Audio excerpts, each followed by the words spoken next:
அல்ஹம்துலில்லாஹ். புகழ் அனைத்தும் அல்லாஹ் ஒருவனுக்கே உண்டாகட்டுமாக.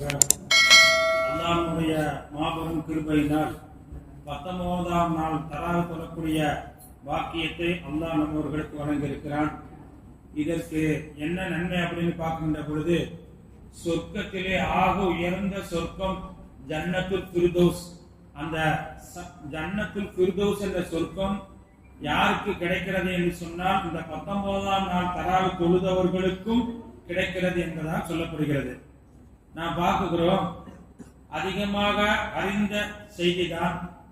பொதுவா இன்ஷா அல்லாஹ் என்பது நாம எந்த அளவுக்கு முக்கியத்துவம் ஸல்லல்லாஹு அலைஹி வஸல்லம் படுத்திருக்கிறாங்க. இன்ஷா அல்லாஹ் சொல்லாதனால எவ்வளவு பெரிய இடையூறு ஏற்பட்டிருக்கு, எவ்வளவு பெரிய இழப்பு ஏற்பட்டிருக்கு என்பதை மட்டும் ஒரு சில நிமிடத்தில் நம்ம பார்ப்போம். ஸல்லல்லாஹு அலைஹி வஸல்லம் அவங்க ஆரம்ப காலத்துல பாத்தீங்கன்னாக்க குத்துபா பிரசங்கம் செய்யறப்ப மரத்தினுடைய இலையில சாஞ்சிக்கிட்டு குத்துபா பிரசங்கம் செய்வாங்க. இப்படி சாஞ்சிக்கிட்டு பிரசங்கம் செய்யறாங்க அப்படிங்கிறப்ப சில பேர்கள் சொன்னாங்க, நாயகமே நீங்க அனுமதி கொடுங்க, அப்படி அனுமதி கொடுத்தா மெம்பர் படி நாங்க செய்யறோம் அப்படின்னு ஒருத்தவங்க கேட்டாங்க. அப்ப ரசூலுல்லாஹி ஸல்லல்லாஹு அலைஹி வஸல்லம் அனுமதி கொடுக்கல. இன்னும் சில பேர் கேட்கிறாங்க, நீங்க அனுமதி கொடுத்தா நாளைக்கு அல்லது சில நாட்களில் நான் செஞ்சுட்டு வருகிறேன், அனுமதி கொடுக்கல. அப்புறம் இன்னொரு தோழர், நாயகமே நீங்க அனுமதி கொடுத்தா இன்ஷா அல்லாஹ் நான் மெம்பர் படி செஞ்சுட்டு வருவேன் அப்படின்னாங்க. அப்ப நபி ஸல்லல்லாஹு அலைஹி வஸல்லம் என்ன செஞ்சாங்க, உன் பேர் என்னப்பா அப்படின்னு கேட்டாங்க. என் பேரு இப்ராஹிம் அப்படின்னாங்க. அப்ப நீங்க மெம்பர் படி செஞ்சுட்டு வாங்க. அப்ப ரசூலுல்லாஹி ஸல்லல்லாஹு அலைஹி வஸல்லம் கிட்ட பலர்களும் கேட்டாங்க, நான் மெம்பர் படி செஞ்சுட்டு வரேன், ஏன்னா அது நமக்கு நன்மையாக கிடைக்கும். ஸல்லல்லாஹு அலைஹி வஸல்லம் அவங்க நிற்கக்கூடிய இடம் அப்படிங்கிறப்ப எத்தனை பேர் கேட்டு யாருக்கு முக்கியத்துவம் கொடுத்தாங்க, இன்ஷா அல்லாஹ் நான் செஞ்சுட்டு வரேன் அப்படின்னு சொன்னாங்கல்ல, அவங்களுக்கு தான் முக்கியத்துவம் கொடுத்தாங்க. அதே போல நாம பார்க்கின்ற பொழுது இன்ஷா அல்லாஹ் சொல்லாததுனால எவ்வளவு பெரிய இடையூறு அப்படிங்கிறத பார்க்கிறோம். குறைஷிகள் போய் யகூதிகள்கிட்ட போய் சொன்னாங்க, ரசூலுல்லாஹ் வர்றாங்க, இவங்க நான் தான் நபிங்கிறாங்க, என்னத்தை ஈமான் கொள்ளணும் யார் சொல்றாங்க? குறைஷிகள் போய் யகூதிகள்கிட்ட சொல்றாங்க. யகூதிகள் தங்களுடைய வேதத்துல எல்லாம் அறிஞ்சிருக்காங்க, ரசூலுல்லாஹ் பத்தி அறிஞ்சிருக்காங்க. அப்ப யகூதிகள் திருப்பி சொல்றாங்க, நீங்க அந்த குறைஷிகளே ரசூலுல்லாஹ்ட்ட போய் 3 கேள்வி கேளுங்க. அந்த 3 கேள்விக்கு அவர் பதில் சொன்னா அவர் நபி, உண்மையான நபி அப்படின்னு ஏற்றுக்கொள்றார். அவர் பதில் சொல்லல, அவர் நபி இல்ல அப்படின்னு சொல்லிட்டு 3 கேள்வி. ஒரு கேள்வி என்னன்னு சொன்னா, அதாவது ரூஹ பத்தி நீங்க கேளுங்க. எப்படிங்க ரூஹ் இருக்க பத்தி நாம பேசுறோம், அந்த ரூஹ் சம்பந்தமா ரசூல் ஸல்லல்லாஹு அலைஹி வஸல்லம் கேளுங்க.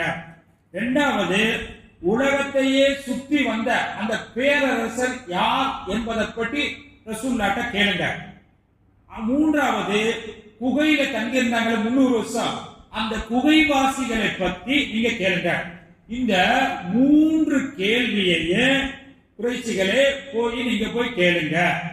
அப்படி அந்த கேள்விக்கு அவங்க பதில் சொன்னா அவங்க நபி, இல்லாட்டி நபி இல்ல அப்படின்னு சொன்னாங்க. அப்ப இந்த குறைஷிகள் என்ன செஞ்சாங்க, ரசூல் ஸல்லல்லாஹு அலைஹி வஸல்லம் கேட்கிறாங்க. இந்த கேள்வியை கேட்ட உடனே ரசூலுல்லாஹி ஸல்லல்லாஹு அலைஹி வஸல்லம் எப்பவுமே நம்மள மாதிரி உடனே பதில் சொல்ல மாட்டாங்க.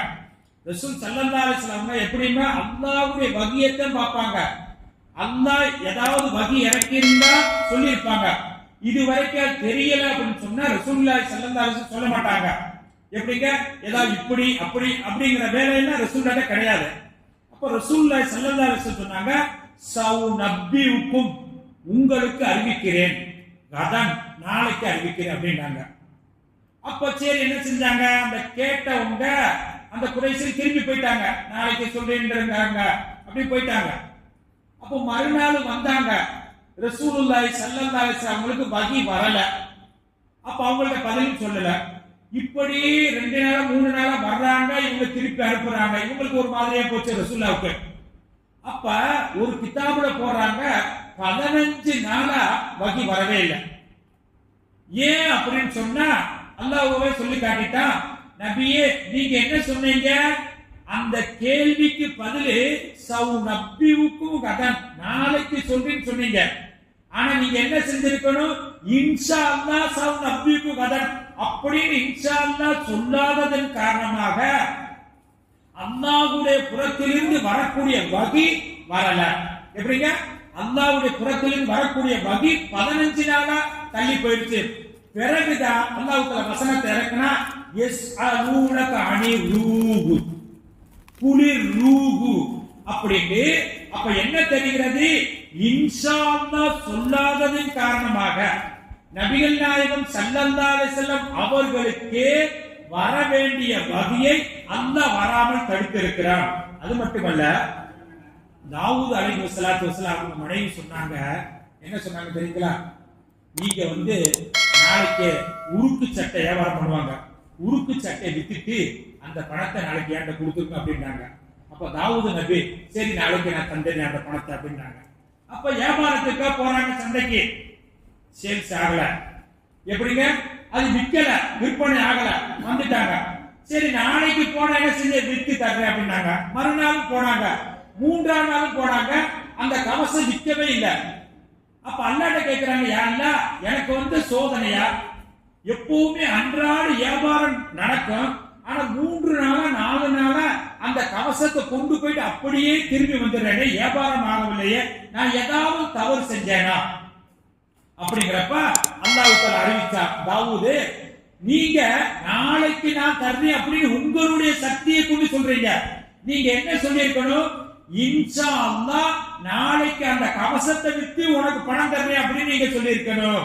அப்ப ஒரு வியாபாரம் கூட நடக்கல, வியாபாரம் ஆகல அப்படின்னா இன்ஷா அல்லாஹ் சொல்லாததின் காரணமாக கூட வியாபாரத்திலே பரக்கத்து ஏற்படாது என்பது தாவூது நபியினுடைய வரலாறில் இருந்து தெரிகிறது. ஆகையினால் நம்முடைய வாழ்க்கையிலே என்னால் முடியும், என் குதிரத்தால் முடியும், நான் செய்து விடுவேன் என்று சொல்லக்கூடாது. இன்ஷா அல்லாஹ், அல்லாஹ் நாடினால் அதை நான் செய்கிறேன், அல்லாஹ் நாடினால் நான் உங்களுக்கு உதவி செய்கிறேன், அல்லாஹ் நாடினால் நான் வழங்குகிறேன் என்று அந்த இன்ஷா அல்லாஹ்வை நாம் பயன்படுத்தக்கூடிய நன்மக்களாக அல்லாஹ் உங்களையும் என்னையும் ஆக்கி அருள் புரிவானாக.